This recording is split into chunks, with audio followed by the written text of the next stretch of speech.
Nasen Phone 3A. Вот такой вот красавчик у нас. Мне его давно говорили, возьми, попробуй и попользуйся. Потому что, говорят, дизайн классный, платформа классная, при классной цене. И цена действительно прикольная. Вот вы видите сейчас скриншот, я его брал на Алиэкспрессе, глобальную версию.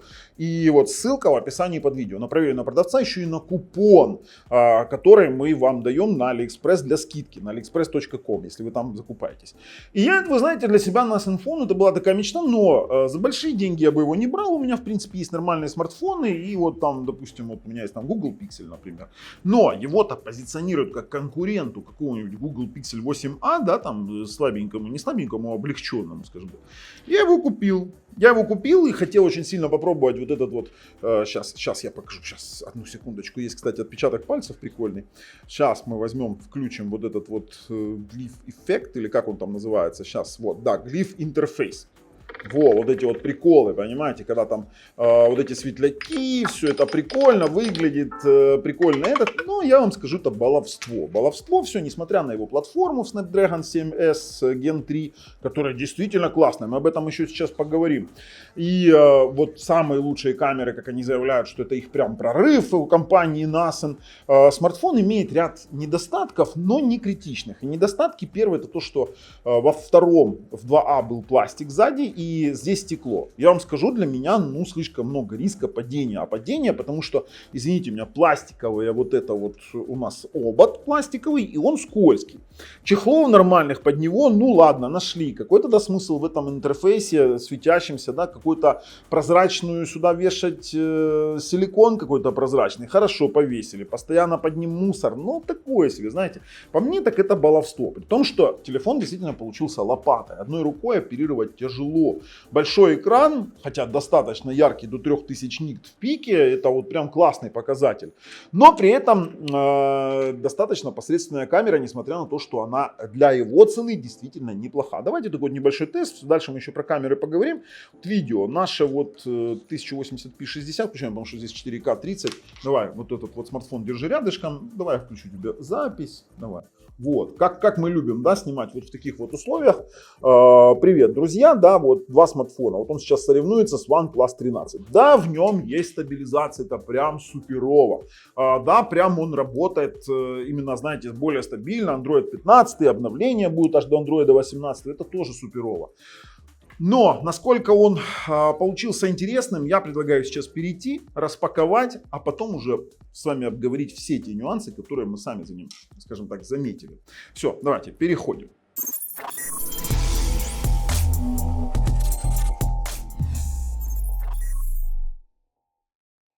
Итак, все же доступный смартфон, да, от компании Nasen. Смотрим, смотрите, как у нас отпечаточек работает. И знаете, что первое бросается в глаза? Вот эта вот рамка черная. Мне не нравится. Мне не нравится. Вот что есть, то есть. Например, у того же OnePlus такой рамки практически нет. Да, она вот совсем-совсем за экраном. Но давайте вот будем справедливыми. Все-таки стоит он достаточно бюджетно, достаточно дешево. При этом экранчик у нас 120 герцовый. Сзади вот такая вот тройная камера. И плюс вот этот вот еще экран, он является OLED. И все это на базе мощного Snapdragon. Достаточно мощного. Смотрите, он унаследовал от предыдущих моделей. От предшественников он унаследовал дизайн прозрачный, традиционный для Nasen, да, с этими светящимися элементами. Кстати, крышечка у нас из стекла. Во второй серии в 2А был у нас пластик. И сквозь нее, вот видите, там эти декоративные элементы, компоновка, LED-полоски, вот эти вот глиф, так называемые, для световых уведомлений. Однако рамка у нас пластик. Вот это вот очень-очень сильно расстроило меня, потому что пластик является достаточно скользким и неудобным. При том, что он достаточно крупный и тяжелый. Диагональ у нас экрана 6,77 дюйма. У нас сами по себе габариты тут 163,5 на 77,5. При этом масса у него 201 грамм.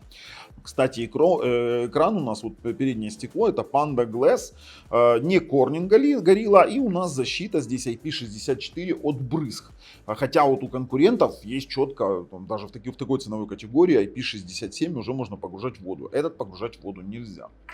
Кнопки разведены по разным сторонам, смотрите, то есть у нас есть, видите, регулировка громкости, здесь у нас кнопка блокировки и есть кнопка вот эта вот Essential, которая позволяет делать быстрые какие-то действия. Вот, кстати, вот видите, там, ну в частности, к этому надо привыкать. Вот к расположению кнопок надо привыкать. Вот кнопка Essential здесь у нас для звуковых, он сейчас пишет, можно вообще кастомизировать и настраивать. Снизу у нас, как мы видим, Type-C, есть у нас один микрофон, второй микрофон, есть активное шумоподавление и, конечно же, стереодинамик, который реализован один здесь, один из-под экрана у нас идет. Кстати, насчет динамиков. Динамики очень громкие, то есть высокая громкость, достаточно хорошо реализованы. И то, что они стерео, это действительно его преимущество. Частота звучания, кстати, для среднего сегмента неплохая. Хотя по низким частотам флагманы все же впереди. Разъема 3.5 нет традиционно, тут они уже косят под такой себе флагман. А сам по себе дисплей, он вот очень хорош. А я вам объясню. Дело в том, что у предыдущей модели была яркость дисплея 1400 нит. Здесь у нас есть база 1300 или 1400. А вот в пике она выдает 3000 нит. И вот это как раз на солнечную погоду вообще отлично подходит. Слушайте, ну, конечно же, 120 Гц, 480 Гц у нас опрос и 1000 Гц у нас в игровом режиме. По поводу мощности, вот давайте сразу же перейдем, давайте посмотрим на аппаратную платформу. 780 762 балла. В принципе, многие скажут, что это немного, но поиграть во многие игры, даже в какие-то там Genshin Impact на средних настройках можно. И при том, что здесь у нас внутри стоит, давайте сразу открывать AIDA 64. Где у нас там наша AIDA 64? Вот, открываем, смотрим систему, это у нас Inphone 3A, это версия 8 на 128, а если посмотреть на процессор, то это у нас Snapdragon 7S Gen 3, так называемый SM7635, 4 ядра Cortex A520 по 1.8 и 4 ядра Cortex A720 по 2.5 фактических, 4-нанометровый 64 бит, а за отображение у нас отвечает, кстати, вот Adreno 810, вот тут вот действительно можно поиграть. А вот знаете, что хочется отметить? Все-таки выдает его бюджетность, мы смотрим на память, но здесь хранилище не UFS 3, здесь UFS 2.2, что в принципе немножко устаревшая платформа, хотя в принципе вы этого не заметите. И у нас здесь стоит 8 гигабайт LPDDR4, вернее даже LPDDR4X. И получилась такая себе достаточно сбалансированная операционная система, которая практически не троллит. По поводу игр сразу могу сказать, мы сейчас играем в PUBG, спокойно бегали, стреляли, ничего не тормозило. И что самое классное, я вообще не ощущал никакого практически нагрева. Как вот в PUBG, да, там, так же как и в том же самом Shadowguns Legends, мы просто играли, мы ставили спокойно средние настройки 60 Гц. То же самое, никаких пролагиваний, даже вот в некоторых более интересных смартфонах, казалось бы, в некоторых сценах есть пролагивание именно в Shadowguns Legends на средних 60 FPS. Для меня вот было удивительно, что здесь конкретно как-то оптимизировано. При том, что вот, допустим, в том же Асфальте в 9 мы играли с акселерометром, все отлично у нас получалось. И отлично у нас мы спокойненько отыграли здесь даже в танчики. И вот я уже не стал заморачиваться, не стал играть в какие-то там 3A игры по типу Genshin Impact, потому что, ну, откровенно говоря, хотя играть можно, но вот не для этого смартфона такие игры предназначены. Его ну, далеко можно назвать игровым, то есть назвать его, откровенно говоря, игровым не поднимается рука. Что самое прикольное, что здесь у нас стоит чистый Android 15, давайте посмотрим на телефоне, Android 15 с небольшими украшательствами, которые есть, да, там вот это вот Nasen OS 3.1. Есть у нас к тому же расширение памяти за счет, видите, расширение оперативной памяти активировано. Ну и, конечно же, вот у нас производитель обещает 3 года больших обновлений, то есть до 18-го андроида и 6 лет патчей безопасности. Это неплохой срок, хотя, ну, конкуренты уже ушли вперед, такие как Google Pixel 8a, которым, в принципе, которым является он конкурентом, да, он будет обновляться вплоть до андроида 22-го, есть как есть. А вот по поводу камер. Давайте поговорим по поводу камер. Камеры у нас вот основная, у нас есть вот здесь вот эти 3 камеры. Это в принципе одно из улучшений, вот одно из главных улучшений на Zenfone 3A. В то время как в прошлогоднем Phone 2 не было телеобъектива, новинка получила полноценную тройную камеру. Я вам скажу, ну знаете, как ее нас даже громко называют продвинутой системой камер бренда. Не знаю зачем, в принципе на бумаге они сделали основной модуль 50 мегапикселей с апертурой 1.9 с оптической стабилизацией, кстати, ультраширик 8 мегапикселей с апертурой 2.2 со 120 градусным охватом и 50 мегапикселей телефото. Ну, то есть если мы посмотрим в самом, да, там, то у нас есть там, да, какое-то там приближение. Видите, 100 миллиметровая, тут 50 миллиметровая, тут 24 миллиметровая, 15 миллиметровая ультраширик. При том, что в режиме видео переходить бесшовно у нас не получится. Да, у нас получится в виде зумов каких-то там приближающих, отдаляющих. Например, как во флагманах реализовано, то есть вот таким вот образом у нас переходы не получится. Да, то есть там будет конкретно перескок на определенные моменты. По поводу съемок. Я вам скажу, днем снимает все вообще отлично для своего класса. Вот мы здесь какой-то там планшет снимали.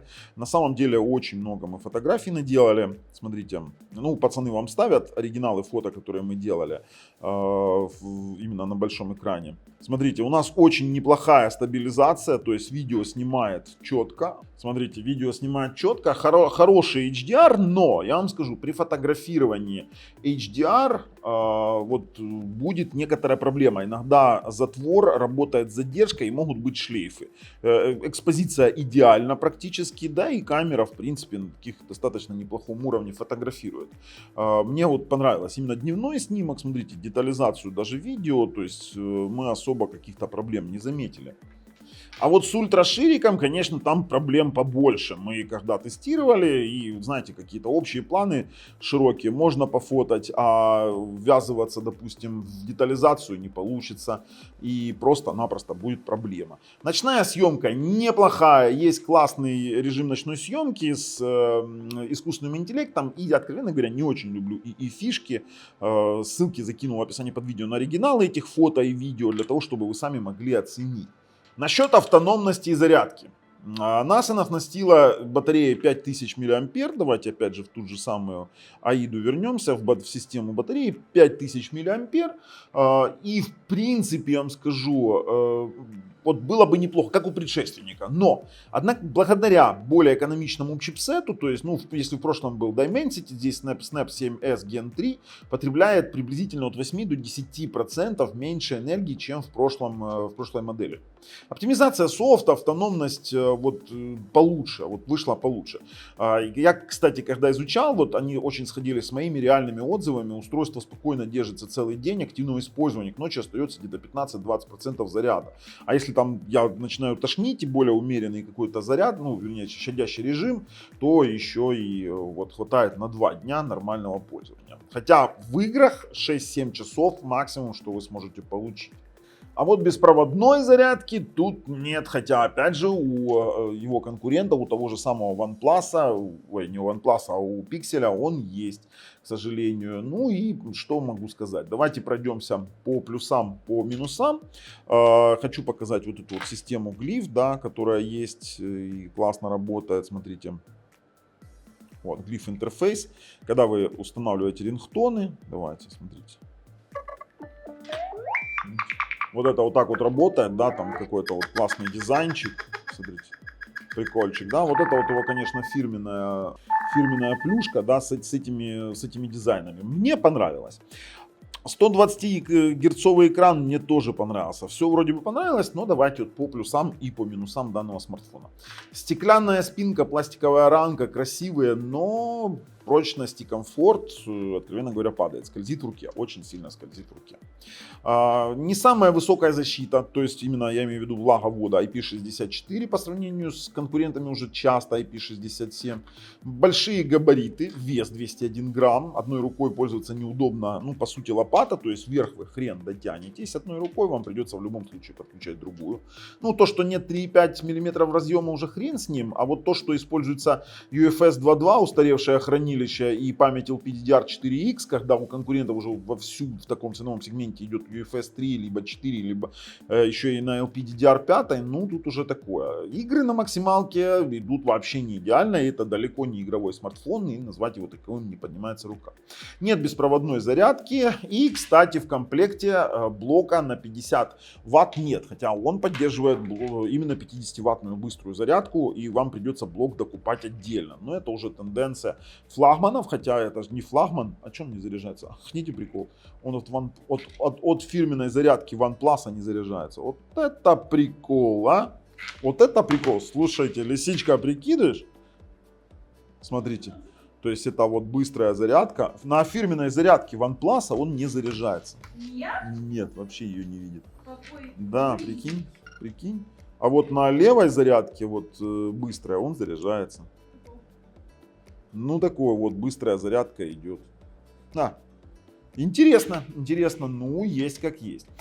Теперь дальше, медленный затвор. Это что касаемо фотографии, то есть по сути съемка движущихся объектов может дать смаз, проблемы с HDR алгоритмом, по сути здесь берется только именно в HDR. И видео только 4К 30 Гц, только на главную камеру, нет 4К 60, и доп. Модули пишут только 1080p. То есть если брать вот даже камеру, давайте вот чтобы не было, да, там мы вот запишем там вот какой-то сэмпл, ну сэмпл, который вы уже видели, мы на главную писали там, о, привет, друзья, привет, мы сейчас там пишем вот такой вот сэмпл. И будет вам вставят ребята в видео и будете понимать. Теперь дальше. Ну, поддержка обновлений 3 года, это меньше, чем у Google, либо Samsung, но 6 лет патчей безопасности это уже что-то. Нет eSIM, физически 2 SIM есть, но вот в принципе вот нет eSIM, вот плохо. Ну и доступность. Бренд официальный, не во всех странах. В принципе, у нас он официально не заходил в Украину, я покупал на Алишке. А вот по плюсам, конечно, тут тоже. Вот эта дополнительная кнопка, которую многие считают минусом, она достаточно удобна для быстрых заметок скриншотов и опять же кастомизируется в самом меню. Смотрите, по звуку. Звук действительно получился классный, как и экраны, знаете что, в некоторых сервисах, когда вы воспроизводите видео, у вас еще вот этот вот звуковой эффект, даже в том же PUBG он был, вы уже видели, да, там этот световой эффект, но не во всех играх, только те, которые каким-то образом выводят, скажем так, видео. Ну, есть как есть. И также высокая производительность, плавность интерфейса, то есть интерфейс абсолютно плавный, чистый Android без лагов, фактически минимальные надстройки. Snapdragon 7S Gen 3 не греется, не тротлит, это тоже очень хорошо. Ну и в принципе быстрая зарядка 50 Вт тоже отлично. По сравнению с Google Pixel'ами прям вообще отлично. Что можно сказать? Мне нравится смартфон, но без, это знаете как, смартфон без излишеств за его цену. Проходим и резюмируем. А выводы я запишу на фронтальную камеру этого смартфона. Как бы его не хвалили, другие обзорщики, я вам скажу, видите, у нас гуляет... Видите, экспозиция гуляет, короче, поэтому не так уж все хорошо и гладко. Любой движущийся объект вызывает у нас потемнение в определенных областях. Ну, есть как есть, я показываю вот правду, да. То есть, если, допустим, смартфон стоит $100, и ты от него там ждешь какого-то качества, и там разочарование, оно будет вполне ожидаемо. Но когда ты имеешь там, допустим, NAS-Infone, который там 3А, пускай облегченный, то ты ожидаешь, что там хотя бы будет там 4К 60 Гц на основную камеру, или не будет, допустим, какой-то размытости при использовании там ультраширика. Вот там было бы хорошо. А так я вам скажу, смартфон мне действительно понравился. Платформа заслуживает внимания. Я рассмотрю, наверное, момент того, что я хочу приобрести более старшую модель, поклацать и, возможно, буду что-то использовать. Но у меня камеры, видите, чуть подводят. В целом, могу рекомендовать к приобретению. Неплох именно за свои деньги. А с вами был Бабл на канале Технозвон. Пока.